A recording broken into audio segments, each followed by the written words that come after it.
हमारे देश में अक्टूबर 97 में 12 तारीख को ब्रिटेन की रानी एलिजाबेथ आई थी और आप सबने अखबारों में पढ़ा होगा कि ब्रिटेन की रानी जो एलिजाबेथ हमारे देश में आई उसके बारे में हिंदुस्तान के हर अखबार ने मुख्य पृष्ठ की खबर बनाई।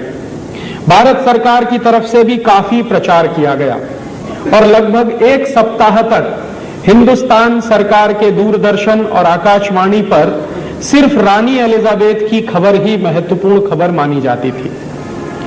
तो ब्रिटेन की रानी एलिजाबेथ भारत में आई, सच्चाई यह है कि उसको भारत सरकार ने बुलाया था, निमंत्रण दिया था। तो एक तरफ तो हमारे देश की सरकार आजादी के 50 साल का जश्न मना रही है और दूसरे तरफ रानी एलिजाबेथ को भारत आने का निमंत्रण भी दिया गया। रानी एलिजाबेथ अंग्रेजों की रानी है और वो हमको ये याद दिलाने के लिए आई थी कि 50 साल पहले हमने तुमको गुलाम बनाया था। दुर्भाग्य क्या हुआ, रानी एलिजाबेथ हिंदुस्तान आई तो इसमें विशेष बात क्या है, आप ये प्रश्न पूछ सकते हैं। तो रानी एलिजाबेथ का आना हमारे देश में एक विशेष दुर्घटना को बताता है। हमारे देश में बहुत सारे देशों के राष्ट्रपति आते हैं, प्रधानमंत्री आते हैं, बहुत सारे देशों के राजदूत आते हैं, लेकिन उनके आने जाने से कभी कोई दुर्घटना नहीं हुआ करती। ब्रिटेन की रानी हिंदुस्तान में आई तो उससे जो दुर्घटना हुई वो क्या हुई। हमारे देश के अखबारों में रानी के आने के 15 दिन पहले एक वक्तव्य छपा। तो हमारे देश के प्रधानमंत्री ने कहा कि ब्रिटेन की रानी एलिजाबेथ को भारत में आने की कोई जरूरत नहीं है। तो ब्रिटेन की रानी एलिजाबेथ को भारत में आने की जरूरत नहीं है, यह बात हिंदुस्तान के सभी अखबारों में छपी और ना सिर्फ हिंदुस्तान के अखबारों में छपी बल्कि दुनिया के कई देशों के अखबारों में यह बात छपी। जब यह बात लंदन के अखबारों में भी छपी तो लंदन के वहां के कई सांसद हैं, वहां की जो पार्लियामेंट है, वहां के बहुत सारे सांसदों ने एक स्टेटमेंट किया। स्टेटमेंट यह किया कि भारत के प्रधानमंत्री की यह हिम्मत कैसे हुई कि वो ब्रिटेन की रानी को भारत में आने के लिए मना करें, क्योंकि हमारे प्रधानमंत्री ने कह दिया था कि ब्रिटेन की रानी को भारत में आने की जरूरत नहीं है। तो ब्रिटेन के प्राइम मिनिस्टर, उनके कई मंत्री और उनके कई बड़े बड़े नेताओं ने इस बात पर हंगामा किया और यह हंगामा जो लंदन में हुआ वो बाद में हिंदुस्तान तक पहुंचा। और हमारे देश में क्या हुआ, लंदन से बहुत सारे फैक्स के मैसेजेस हिंदुस्तान के प्रधानमंत्री कार्यालय में पहुंचे और हिंदुस्तान की सरकार पर दबाव डालने के लिए ब्रिटेन की सरकार ने एक प्रेस वक्तव्य भी जारी कर दिया। वो प्रेस वक्तव्य भी हिंदुस्तान में छपा, दुनिया के तमाम देशों के अखबारों में छपा। तो 24 घंटे पहले हमारे प्रधानमंत्री कहते थे कि ब्रिटेन की रानी को भारत में आने की कोई जरूरत नहीं है। मात्र 24 घंटे के बाद हमारे प्रधानमंत्री ने एक दूसरा वक्तव्य दिया कि ब्रिटेन की महारानी को हिंदुस्तान में आने के लिए भारत सरकार स्वागत करेगी। और उसके साथ साथ एक बात और उन्होंने कही कि ब्रिटेन की महारानी को भारत में आने के लिए कोई वीजा लेने की जरूरत नहीं है, माने बिना वीजा के ब्रिटेन की महारानी भारत में आ सकती है। तो हमारे देश के प्रधानमंत्री की गुलामी की हालत का आप अंदाजा लगाइए कि 24 घंटे पहले एक बात कह रहे हैं और 24 घंटे के अंदर आपको वक्तव्य बदलना पड़ा और उनके स्वागत की तैयारी भी करनी पड़ी। ब्रिटेन की महारानी आई, 12 अक्टूबर को दिल्ली में उतरी तो पुलिस के किसी भी बड़े अधिकारी ने ब्रिटेन की महारानी का वीजा पूछने की हिम्मत नहीं की। कानून जानते हैं क्या है? कानून यह है कि आप दुनिया के किसी भी देश में बिना वीजा के जा नहीं सकते। और अगर आप कभी गलती से अमेरिका जाएं और आपके पास वीजा ना हो तो दो ही बातें होंगी आपके साथ, या तो अमेरिका की जेल में पकड़कर आपको बंद कर दिया जाएगा या किसी हवाई जहाज से वापस आपको हिंदुस्तान भेज दिया जाएगा। ठीक इसी तरह से दुनिया के किसी भी देश का प्रधानमंत्री और राष्ट्रपति हमारे देश में आता है तो उसको वीजा लेना पड़ता है। हमारे देश के राष्ट्रपति और प्रधानमंत्री जब दूसरे देशों में जाते हैं तो उनको भी वीजा लेना ही पड़ता है, लेकिन ब्रिटेन की रानी को भारत में आने के लिए वीजा लेने की जरूरत नहीं है। ये बात जब सरकार ने कही तो हमारे जैसे लोगों के मन में प्रश्न पैदा हुआ कि ऐसी कौन सी विशेषता है ब्रिटेन की रानी में जिसके लिए उसको भारत में आने के लिए वीजा की जरूरत नहीं है। उसी के साथ साथ एक दूसरी दुर्घटना और हुई कि जब ब्रिटेन की रानी दिल्ली आई तो उसको 21 तोपों की सलामी दी गई। यह सलामी हमारे सिर्फ राष्ट्रपति ले सकते हैं और कोई नहीं ले सकता। भारत में सिर्फ राष्ट्रपति को अधिकार है 21 तोपों की सलामी लेने का, बाकी बाहर के किसी भी व्यक्ति को 21 तोपों की सलामी नहीं दी जा सकती। राष्ट्रपति हमारे यहां सर्वोच्च माना जाता है, जो भी संविधान की व्यवस्था है। तो ब्रिटेन की महारानी को 21 तोपों की सलामी भी दी गई और हमारी सरकार रानी के प्रोटेक्शन में इस तरह से लगी हुई थी जैसे जॉर्ज पंचम के प्रोटेक्शन में 1911 में कभी यह हुआ होगा। मेरे एक वकील दोस्त हैं, सुप्रीम कोर्ट में प्रैक्टिस करते हैं। मैंने उनसे पूछा कि भारत में ब्रिटेन की महारानी आए और उसको बिना वीजा के भारत में घुसने की परमिशन मिले, इस बात की कोई लीगल वैलिडिटी है क्या?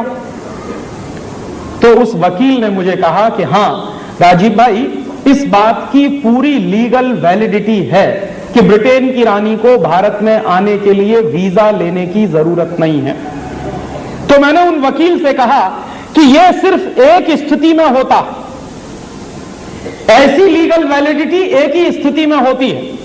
और वो स्थिति क्या होती है कि मान लीजिए आप जब हिंदुस्तान से अमेरिका जाएं या इंग्लैंड जाएं या फ्रांस जाएं या किसी भी देश में जाएं और वापस अपने देश में लौटें तो आपको वीजा नहीं पूछा जाएगा, आपका पासपोर्ट भी चेक नहीं किया। क्यों?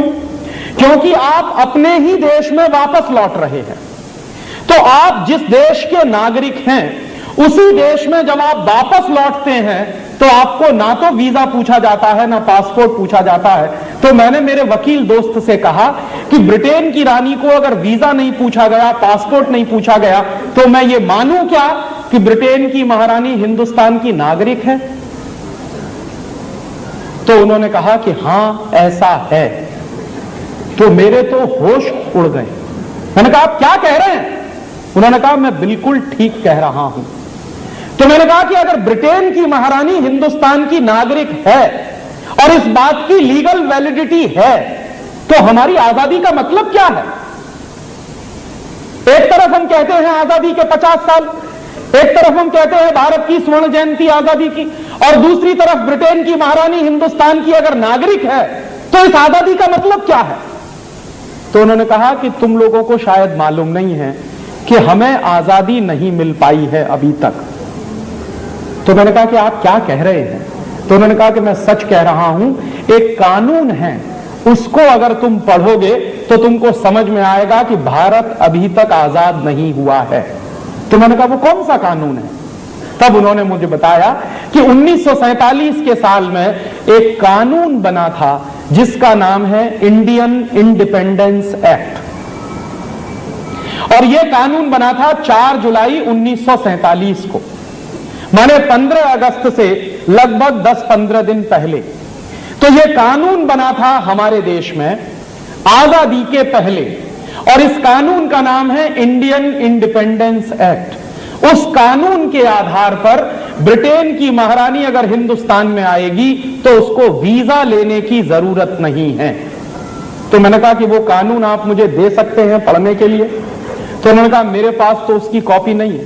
तो मैंने कहा कहां से मिलेगी? तो उन्होंने कहा कोशिश करो भारत की संसद की लाइब्रेरी में मिल जाए, तुमको पार्लियामेंट की लाइब्रेरी में मिल जाए।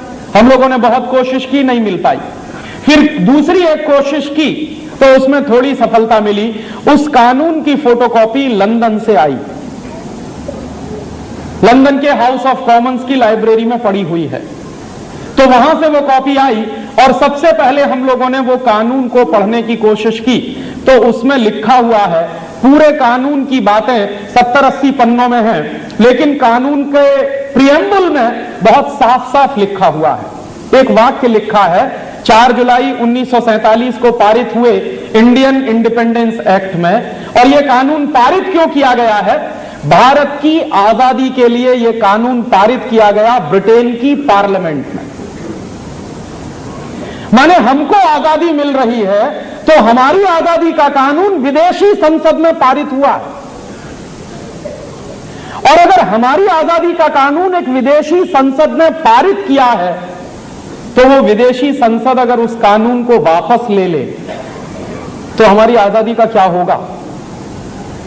क्योंकि जो संसद कानून पारित करती है वही संसद उस कानून को वापस भी ले सकती है। तो मान लीजिए 4 जुलाई 1947 को वो कानून पारित हुआ है लंदन में, तो कल को वो लंदन की पार्लियामेंट से वापस हो जाए तो हमारी आजादी के सामने पूरा प्रश्न चिन्ह लग जाएगा। दुर्भाग्य हमारा आपका जानते हैं क्या है कि हम आजाद भी हुए हैं तो ये कानून अंग्रेजों ने तय किया है, हमने तय नहीं किया है। हमारी आजादी के बारे में हमने तय नहीं किया। वो कानून क्या है? 4 जुलाई 1947 को लंदन की पार्लियामेंट में जो कानून पारित हुआ है उसके प्रियम्बुल में एक वाक्य लिखा हुआ है। उस वाक्य का अंग्रेजी में क्या भाषांतर है? After 15th August 1947 India and Pakistan will be 2 dominion states. 15 अगस्त 1947 के बाद भारत और पाकिस्तान 2 डोमिनियन स्टेट्स बनेंगे। डोमिनियन स्टेट्स का माने क्या होता? दुनिया के किसी भी देश की डिक्शनरी में आप डोमिनियन स्टेट्स का मतलब ढूंढिए तो उसका एक ही मतलब होता है। डोमिनियन स्टेट्स का माने एक बड़े राज्य के अधीन कोई छोटा राज्य। तो हम 15 अगस्त 1947 के बाद भारत और पाकिस्तान डोमिनियन स्टेट्स बने हैं, ना कि इंडिपेंडेंट नेशन। और चूंकि हम डोमिनियन स्टेट्स बने हैं तो हैं किसके हम डोमिनियन स्टेट्स? यूनाइटेड किंगडम के या कॉमनवेल्थ के। तो 15 अगस्त 1947 के बाद हमारी हैसियत क्या बनी है? हमारी हैसियत बनी है कि हम यूनाइटेड किंगडम और यूनाइटेड किंगडम के बनाए गए कॉमनवेल्थ के डोमिनियन स्टेट्स हैं, ना कि हम इंडिपेंडेंट नेशन। और अगर हम इंडिपेंडेंट नेशन नहीं है तो बात समझ में आती है कि आज भी ब्रिटेन की महारानी हमारी महारानी है, क्योंकि हम डोमिनियन स्टेट्स हैं। और यह बात अगर 4 जुलाई 1947 के कानून से है तो मेरे मन में सबसे बड़ा प्रश्न आजकल जो उठ रहा है वो ये कि 50 साल से इस देश की राजनीतिक पार्टियां क्या कर रही हैं। यह बात तो हिंदुस्तान की संसद में आनी चाहिए थी। शायद पिछले साल आपने देखा होगा 14 अगस्त की रात को 12 बजे भारत की संसद में एक संयुक्त अधिवेशन हुआ। तो जो बात मैं आपसे कह रहा हूं वो बात भारत की संसद में आनी चाहिए कि हम 50 साल पहले अंग्रेजों द्वारा बनाए गए एक कानून के आधार पर डोमिनियन स्टेट्स बने हैं, ना कि हम इंडिपेंडेंट नेशन। तो हम इंडिपेंडेंट नेशन कब बनेंगे? कितने साल और लगेंगे उसमें? और अगर हम इंडिपेंडेंट नेशन नहीं है तो फिर आजादी की ये स्वर्ण जयंती क्यों मना रहे हैं? किसके गले पे तमाचा मार रहे हैं? और वो बात जब समझ में आई तो बिल्कुल स्पष्ट हो गया कि रानी अगर आएगी हिंदुस्तान में तो बिना वीजा बिना पासपोर्ट के ही आएगी, क्योंकि आप उनके डोमिनियन स्टेट्स हैं।